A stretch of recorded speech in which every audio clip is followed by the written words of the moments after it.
M0FXB, welcome back to my Mazzy dog walks.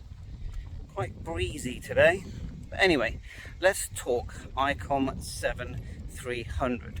Did you know that this is the best selling Icom radio of all time? Now please correct me if I'm wrong, but this is what I've been told.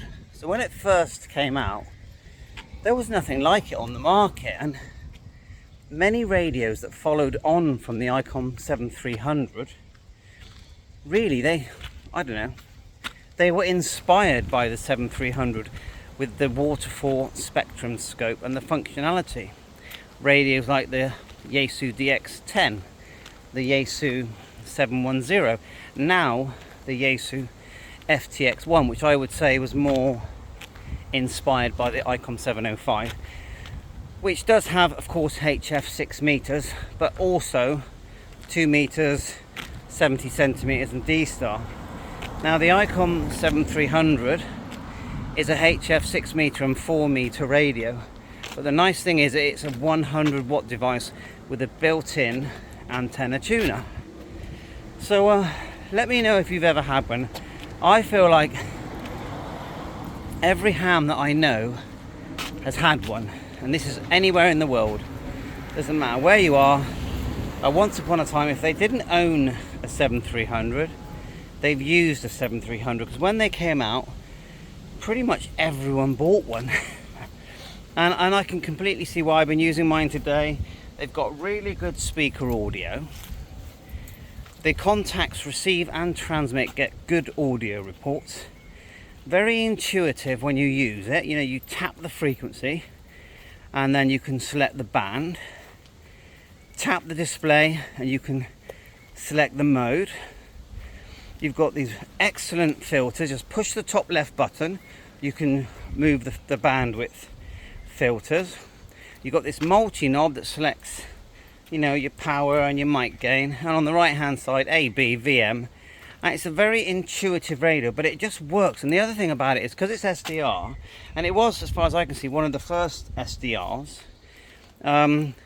it's really light and portable. Now it's not small, but it's really light, so it's not big either. I would say that it feels actually smaller than the 710, but I would say it's taller. It's about an inch taller, but it's not quite as wide. Now, so what are the things that people mainly say that it should have had? Well, one is the external display, because on the Yaesu FT710 you get this beautiful external display, you know, with a DVI connector, and so that was missing. There's only one antenna port, so people don't like that. I'm pretty sure on the 710, isn't there only one antenna port? Pretty sure, but not on the DX10. I think there's more. Correct me on that one. The antenna tuner. Now I've used the tuner on the 710 and the 7300, and I find the tuner actually works better on the Yaesu, unless you put the Yaesu into emergency mode. Then you can only transmit up to 50 watts, which is more than I like to transmit anyway. And then it tunes a lot better. Yeah. The waterfall display is completely customizable. The screen is a pure joy to use. All the touch interface, and on the back there you've got that big fan, and you've got the USB out, the sort of printer style USB out at the back there for FT8, and you can now have presets. You can press a button and all your FT8 settings are in there, although I find that you do have to sort of go in and change a couple of settings. I think mainly the mic USB one, but it works. Yeah, and it'll work all day long. That's the other thing, it doesn't get hot. Mine doesn't get hot anyway. So give us your experience about the Icom 7300. Now some people say, what about the 7610, which is an absolutely beautiful set? Well, I would say it's a big difference, because the 7610 is a proper base station. You can't just pick it up and move it around easily. I mean, the 7300, you can pick it up with one hand. You really can. If you buy the handles, you can carry it around like a suitcase. I think I need a handle for my one.